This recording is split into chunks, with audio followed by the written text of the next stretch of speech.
We are constructing 400 markets across Kenya to provide mama mboga with a dignified working environment, complete with water, electricity, and other amenities.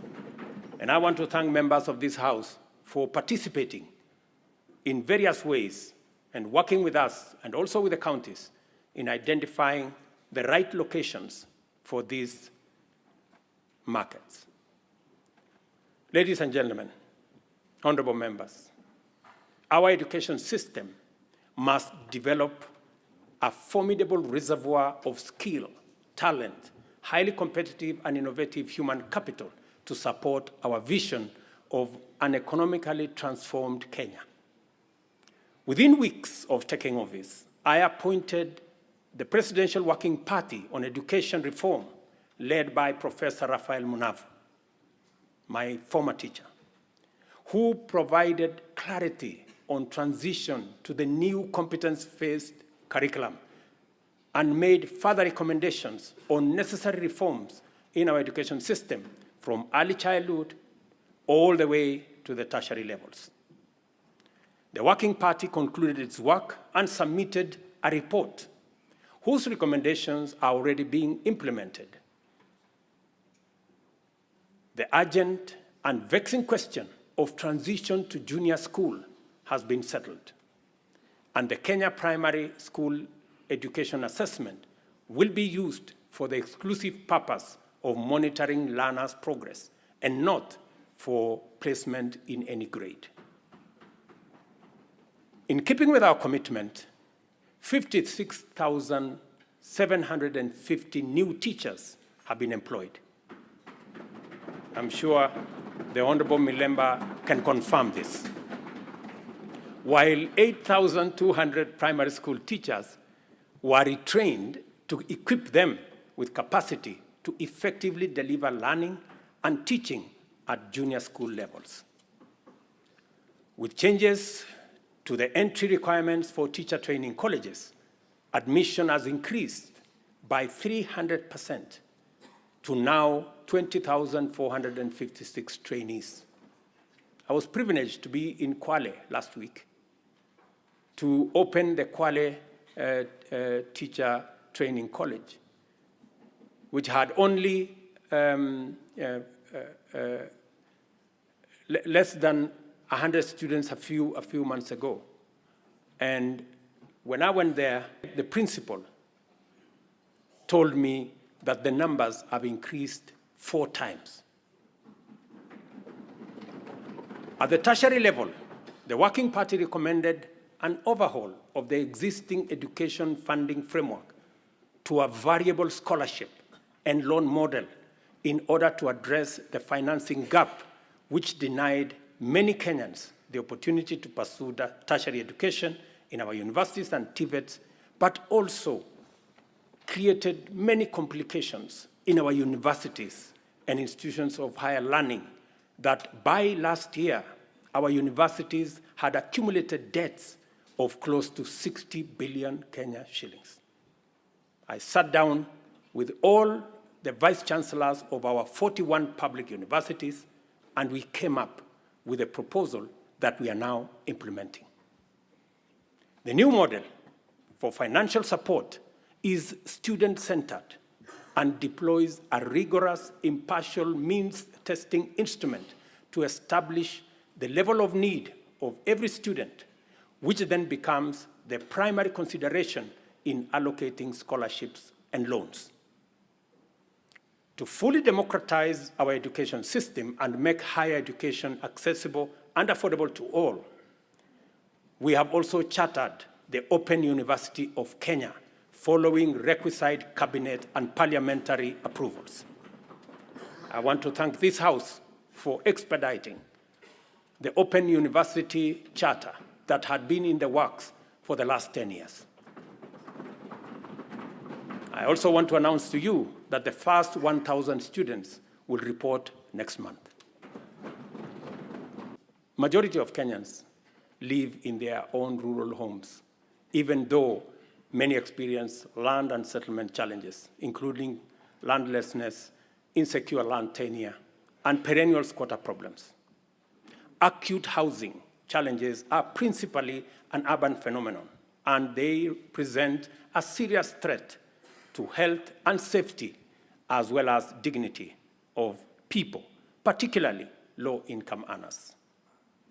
The proliferation of slums in our urban areas indicate the extent of this serious problem and the urgency with which it must be addressed to enable Kenyans have greater choice in leading dignified, safe, and healthy lives affordably.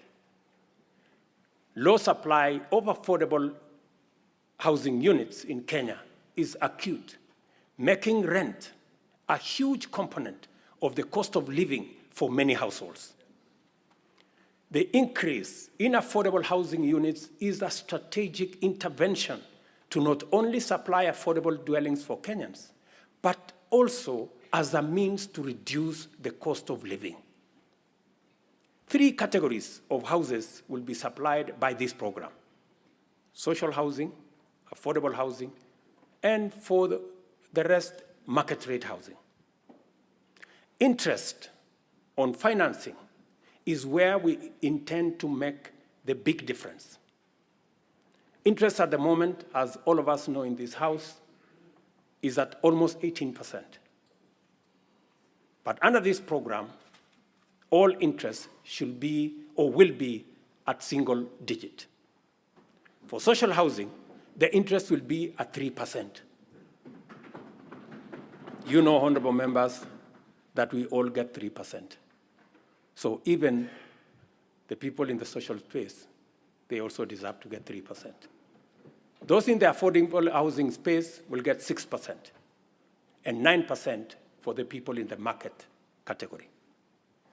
The affordable housing program has received tremendous support from county governments across Kenya. And I want to thank governors, and I know the chair of the Council of Governors is here, through her, all governors who have worked with us to make sure that this program becomes a reality.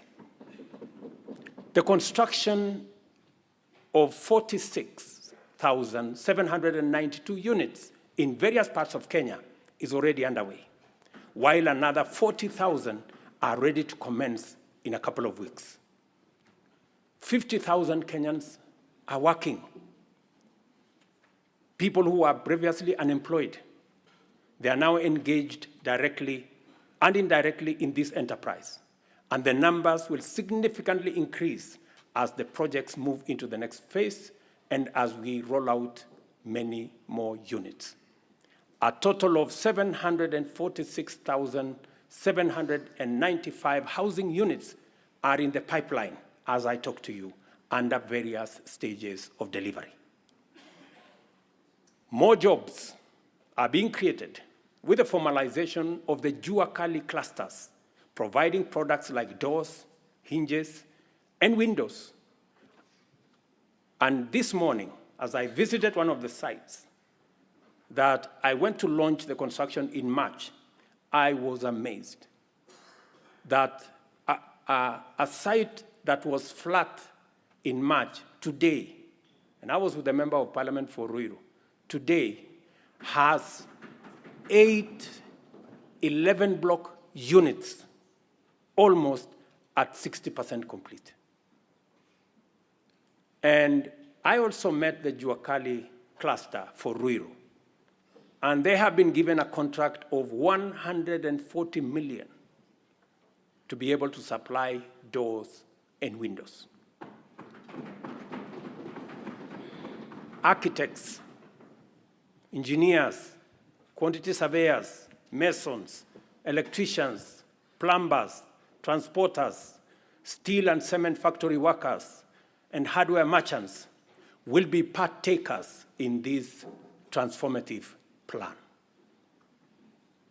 I spoke to Moses today at the site in Ruiru, an electrician, and he told me out of the 1,700 workers in the site today, he was in charge of 114 electricians who were engaged in that site. And he asked me, Mr. President, make sure the next site is ready for us. because we will finish this ahead of time.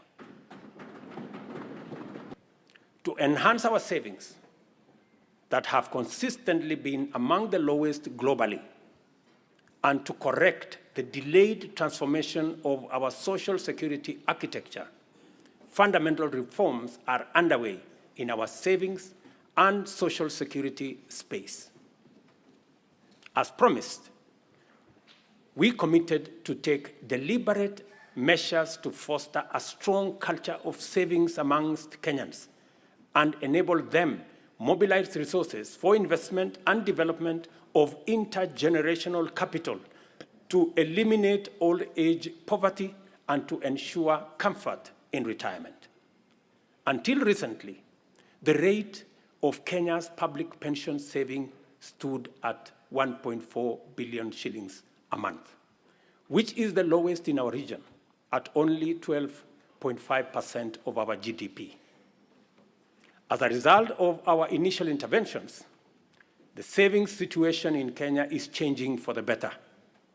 Contributions, honorable members, to the National Security Fund have grown from 1.4 billion shillings in January to 6.5 billion shillings every month, this month.